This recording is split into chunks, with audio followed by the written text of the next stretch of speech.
జగన్మోహన్ రెడ్డి గారి పరిపాలన ఏ విధంగా ఉందండి? జగన్మోహన్ రెడ్డి గారి పరిపాలన అనేసరికి ముఖ్యంగా మా రవాణా వ్యవస్థకు వచ్చేసరికి చాలా దారుణంగా ఉంది. ఎటువంటి ప్రోత్సాహకాలు లేవు. ఉన్న రాయితీలు కానీ ఉన్న స్పెషాలిటీస్ కానీ ఇంకా తీసివేయడం జరుగుతుంది తప్ప కొత్తగా ఏదో ఒకటి ఈ రవాణా వ్యవస్థకి కల్పించేదన్న ఆలోచన కూడా ఈ ప్రభుత్వానికి అయితే లేదు. ప్రధానంగా మా యొక్క లారీల వ్యవస్థకు వచ్చేసరికి టోటల్ గా ఈ పాపులేషన్ లో 25% అబౌవ్ స్వయం ఉపాధి చూపించే రంగం, ప్రధానమైన రంగం ఇది. భారతదేశంలో మొట్టమొదటి స్థానంలో ఉన్నది రైల్వేస్, ఉపాధి చూపించే దాంట్లో. రెండో వ్యవస్థ అతిపెద్ద రవాణా వ్యవస్థ మా రవాణా వ్యవస్థ. ఇంత మందికి జీవనోపాధి చూపించే ఇంత పెద్ద వ్యవస్థ స్వచ్ఛందంగా ఎటువంటి ప్రోత్సాహకాలు లేకుండా, ప్రభుత్వం నుంచి ఎటువంటి రాయితీలు లేకుండా స్వచ్ఛందంగా సొంత డబ్బులతో సొంత రిస్క్ తో వ్యాపారం చేసుకునే మా రవాణా వ్యవస్థ మీద మాత్రం ఇటు రాష్ట్ర ప్రభుత్వం కానీ అటు కేంద్ర ప్రభుత్వం కానీ చాలా దుర్మార్గంగా ప్రవర్తిస్తున్నాయి. దీనివల్ల మేము ఆర్థికంగా, సామాజికంగా, శారీరకంగా అన్ని రకాలు కూడా నష్టపోతున్నాం. మీ పిల్లలు ఇంటర్మీడియట్ మరియు ఎంసెట్ చదువుతూ సబ్జెక్ట్స్ లో కన్ఫ్యూజ్ అవుతున్నారా? కాన్ఫిడెన్స్ లెవెల్ తక్కువగా ఉందా? రిపీటెడ్ మిస్టేక్స్ చేస్తున్నారా? అయితే మీకోసమే ఉంది Rise app. 1 lakh question bank, performance analysis, online classes by experts, ఇంకా మరెన్నో ఫీచర్స్ తో మీ ముందుకొచ్చింది Rise the perfect guide. Description లో ఉన్న లింకును ఉపయోగించి సబ్స్క్రైబ్ అవ్వండి. రోడ్ల నిర్వహణ గురించి అడుగుతున్నారా? అది మీ అందరి కళ్ళకి కనబడుతుంది కదా. ఎక్కడ ఏ రోడ్డు, ఒక నేషనల్ హైవేస్ తప్ప మిగతా స్టేట్ హైవేస్ గానీ రూరల్ రోడ్సే గానీ ఎక్కడా కూడా ఒక తట్టెడు మట్టి వేసిన పాపాన్ని పోలేదు ఈ ప్రభుత్వం వచ్చిన కాడి నుంచి. ధ్వంసం అయిపోయినాయి రోడ్లు. లారీ ఆ రోడ్లోకి వెళ్తే మళ్ళీ తిరిగి వస్తుందో రాదో కూడా తెలియని పరిస్థితి. దానివల్ల మా వెహికల్స్ యొక్క మెయింటెనెన్స్ 3 రెట్లు పెరిగిపోయినాయి. అంతకుముందు సంవత్సరానికి 10,000 మెయింటెనెన్స్ అవుతుంటే ఇప్పుడు 30,000 పెట్టినా సరే ఆ మెయింటెనెన్స్ అవుతుందో అవుదో కూడా తెలియని పరిస్థితి. రోడ్ల వ్యవస్థలో మాత్రం చాలా దారుణంగా ఉన్నాయండి మన ఆంధ్రప్రదేశ్ లో మాత్రం.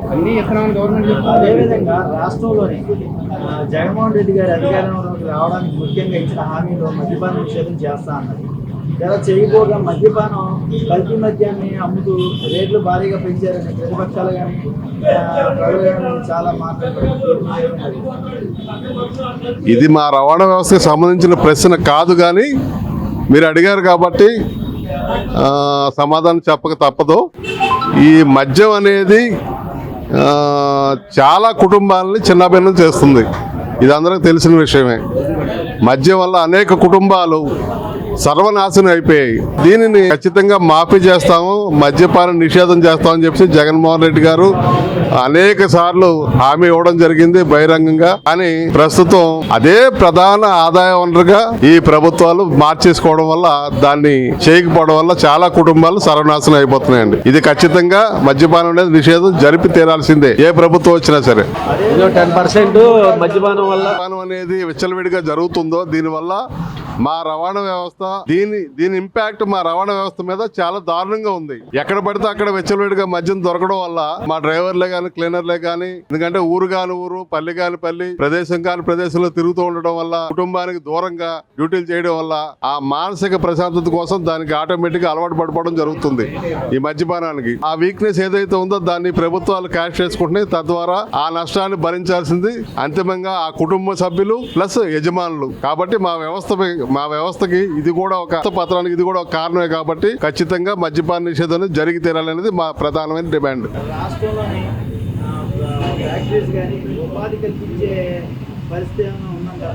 ఎక్కడ ఉన్నాయి సార్? ఈ 4.5 సంవత్సరాల్లో నాకు తెలిసి ఇంచుమించు 100 కంపెనీలు మూతలు పడిపోయాయి. 100 కంపెనీలు అండి. చిన్న తరహా పరిశ్రమలు కానీ భారీ పరిశ్రమలు కానీ మాకు తెలిసి సుమారుగా ఒక 300 పైచిలకు ఫ్యాక్టరీలు మూతపడడం జరిగింది. ప్రధానంగా విజయనగరం డిస్టిక్, విశాఖపట్నం డిస్టిక్ లో 200 పైచిలకు వ్యాపార సంస్థలు, ఇండస్ట్రీస్ మూతపడిపోయినాయండి. దీనికి ప్రధాన కారణం ఏంటంటే ప్రభుత్వం వేసే అధిక పన్నులు ప్లస్ విద్యుత్ ఛార్జీలు. కార్మికులకు సంబంధించిన వేతనాలు ఇవి భరించే పరిస్థితి లేదు. దానివల్ల చాలా ఇండస్ట్రీలు మూతపడిపోయినాయి. దీని ఇంపాక్ట్ కూడా మా రవాణా రంగం మీద చాలా ఎక్కువ ఉంది. యాక్చువల్గా ఒక ఫ్యాక్టరీ రన్ అయితే దాంట్లో కొంతమంది కార్మికులు పనిచేస్తారు, వాళ్ళకి జీవనోపాధి జరుగుతుంది. దాంట్లో ఉత్పత్తి చేసే ఉత్పత్తులు మేము రవాణా చేయడం వల్ల మాకు ఉపాధి లభిస్తుంది. అటు కార్మికులు నష్టపోతున్నారు, ఇటు మేము రవాణా చేయలేక మేము కూడా నష్టపోతున్నాం. కాబట్టి మా యొక్క వ్యవస్థకి ఇది కూడా ఒక ప్రధాన ఆటంకమే. మూడు రాజధానులు అనేవి ప్రపంచంలో ఎక్కడా లేవండి. దానివల్ల ఉపయోగం ఏమీ లేదు. అధికార వికేంద్రీకరణ జరగాలి, డెవలప్మెంట్ అనేది రాష్ట్రం అంతా జరగాలి తప్ప 3 రాజధానులు పెడితే ఉపయోగం ఏంటంటే 30 రాజధానులు పెడితే ఉపయోగం ఉంది. రాజధాని అనేది ఎక్కడున్నా ఒకటి ఉంటే చాలు. దాని ద్వారా అధికార వికేంద్రీకరణ జరగాలి, డెవలప్మెంట్ యాక్టివిటీస్ పెరగాలి. దీనివల్ల అయితే ఉపయోగం లేదండి. ఒకే రాజధాని ఉండాలనేది మా నినాదం. ప్రస్తుతానికి రాజధాని చెప్తున్న స్టేజీ రాజధాని ఫలానా ఏమండి రాష్ట్రంలో యువతకి ఉద్యోగాలు, ఉపాధి అవకాశాలు చాలా ఇబ్బంది పడుతున్నారు. ప్రభుత్వానికి ఉద్యోగ అవకాశాలు కల్పించట్లేదంటే వాలంటీర్ వ్యవస్థ ద్వారా ఉద్యోగాలు కల్పించాం, మద్యం షాపులోనే మేము యువతకి ఉద్యోగాలు కల్పించాం అని అంటున్నారు. దీన్ని ఏ విధంగా చూడొచ్చు? ప్రశ్నేశారు మీరు. వాస్తవంగా చెప్పాలి అంటే ప్రతి సంవత్సరం కూడా రాష్ట్రంలో 7 లక్షల నుంచి 10 లక్షల మంది విద్యార్థులు ఉత్తీర్ణులు అవుతున్నారు. పీజీ కోర్సులు చదివి 7 లక్షల నుంచి 10 లక్షల మంది విద్యార్థులు ప్రతి సంవత్సరం కూడా మన రాష్ట్రం నుంచి తయారవుతున్నారు. పీజీలు కంప్లీట్ చేసి ఉద్యోగానికి అర్హత పొందిన వాళ్ళు. కానీ అందులో 1% కూడా ఉద్యోగ కల్పన అనేది ఈ ప్రభుత్వాలు చేయట్లేదు. ప్రస్తుతం ఈ వైఎస్ఆర్సీపీ గవర్నమెంట్ అధికారంలో ఉంది కాబట్టి ఈ ప్రభుత్వం వచ్చిన తర్వాత 1% కూడా సరైన ఉపాధి చూపించలేకపోయింది. ఏంటి ఇప్పుడు మీరు చెప్పిన మద్యం షాపులో ఉద్యోగాలు, వాలంటీర్ ఉద్యోగాలు, కనీసం ఆ వ్యక్తి నిర్వహణకు ఖర్చులు కూడా రావు. వాళ్ళు ఇచ్చే జీతాలు ఇప్పుడు 5,000 రూపాయలు వాలంటీర్కి జీతం ఇస్తారండి.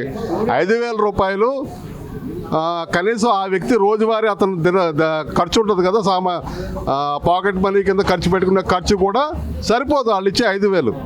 అలాగే మద్యం షాప్ అంటున్నారు, వాళ్ళకి ఏదో 10,000 అంత ఇస్తున్నారు. దీనివల్ల ఎవరికి ఉపయోగం లేదండి. వీళ్ళు ఇచ్చే ఉద్యోగాలు అనేవి ఈ జనాలకు చెప్పుకోవడానికి, పత్రికల్లో రాసుకోవడానికి తప్ప ఉపాధిగా అయితే ఉపయోగపడే ఉపాధి కాదు. ఇవి ఉద్యోగాలు కావు. ఇవి ఈ 2 ఉద్యోగాల తర్వాత 3వ ఉద్యోగం ఏ ఉద్యోగం ఇచ్చాడో చెప్పండి. జాబ్ అనేది లైఫ్ సెక్యూరిటీ అనేది ఉంటేనే అది జాబ్ అంటాం మనం. ఈ ఉద్యోగాలు ఇప్పుడు ఈ ప్రభుత్వం కల్పించిన ఈ ఉద్యోగాలు లైఫ్ సెక్యూరిటీ ఎక్కడ ఉందండి? దీంట్లో ఏ ఉద్యోగంలో లైఫ్ సెక్యూరిటీ ఉందా? లైఫ్ సెక్యూరిటీ లేదు, అది జాబ్ కాదు, ఉద్యోగం అనరు దాన్ని. రాష్ట్రంలో ఎలక్షన్స్ దగ్గర పడుతున్నాయి. ఇంకో 2 నెలలు 3 నెలలు 5 ఎలక్షన్స్ ఉన్నాయి. రానున్న రోజుల్లో ఎవరు అధికారంలోకి వస్తే మన రాష్ట్రం బాగుపడుతుందని మీరు భావిస్తున్నారు? దార్శనికుడు అనేవాడు ముఖ్యమంత్రిగా ఉంటే గనక ముందు అడ్మినిస్ట్రేషన్ పవర్ ఉండి, దార్శనికత ఉండి, ఉపాధి చూపగలిగే నాలెడ్జ్ ఉన్న మనిషి ఎవరైనా ఉంటే మా దృష్టిలో అయితే అలా చేసి చూపించిన వ్యక్తి అయితే మన చంద్రబాబు నాయుడు గారు. ఆయన వస్తే బాగుంటుంది, ఈ రాష్ట్రం బాగుపడుతుందని మా వ్యక్తిగత అభిప్రాయం.